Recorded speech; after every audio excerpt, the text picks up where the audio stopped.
যতীনদা, আমাদের বাড়িতে একটা প্রীতিভোজের আয়োজন করেছি। আপনাকে যেতেই হবে, কিন্তু না গেলে খুব খারাপ হয়ে যাবে বলে দিচ্ছি। আচ্ছা যদুনাথ, তুই রাগ করিস না, আমি যাব তোর বাড়িতে। ঠিক আছে, আমি যাব।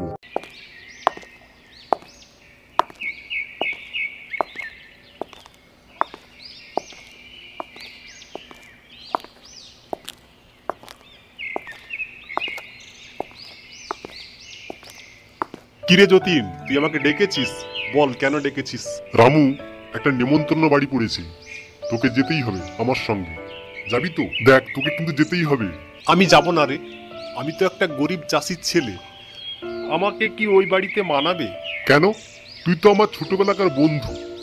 আরে গরিব আর ধনীর কি আছে, তোকে যেতেই হবে। তুই চল আমার সঙ্গে।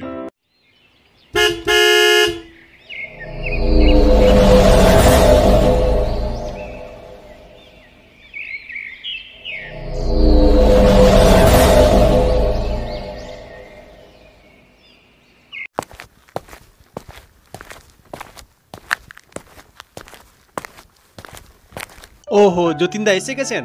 ঠিক আছে ঠিক আছে, আপনি এই টেবিলে বসুন।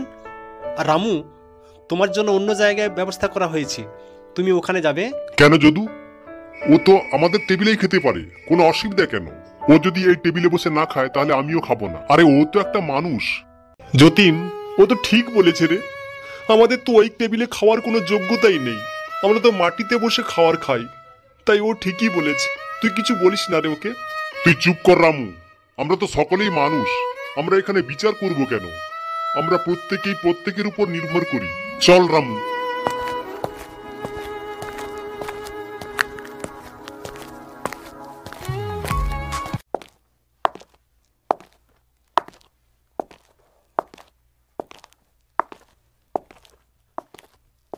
যতীনদা, আমার ভুল হয়ে গেছে গো।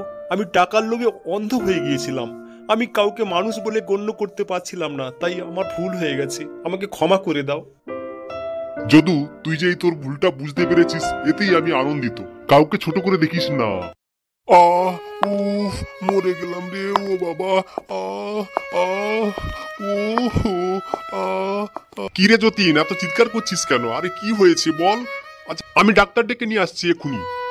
আহ উহ আহ আহ উফ আহ উফ, মরে গেলাম রে। ও বাবা, আহ আহ উহ আহ আহ উফ। দেখি দেখি কি হয়েছে তোমার। আচ্ছা ঠিক আছে, আমি ওষুধ দিয়ে যাচ্ছি, ওষুধগুলো খেয়ে নেবে, ভালো হয়ে যাবে। ঠিক আছে। আহ উফ, মরে গেলাম রে। ও বাবা, আহ আহ উহ আহ আহ উফ। যতীন, ডাক্তারবাবু ওষুধগুলো দিয়ে গেছে, এই ওষুধগুলো খেয়ে নে। খেয়ে নিলেই ভালো হয়ে যাবে, বুঝলি?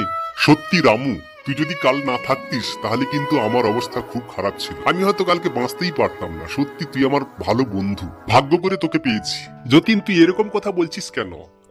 বন্ধু তো বন্ধুরই পাশে থাকতে হয়, তাই না? আমরা তো সবাই মানুষ, তো মানুষই তো এতেই কর্তব্য। সবাই সবার পাশে থাকা উচিত।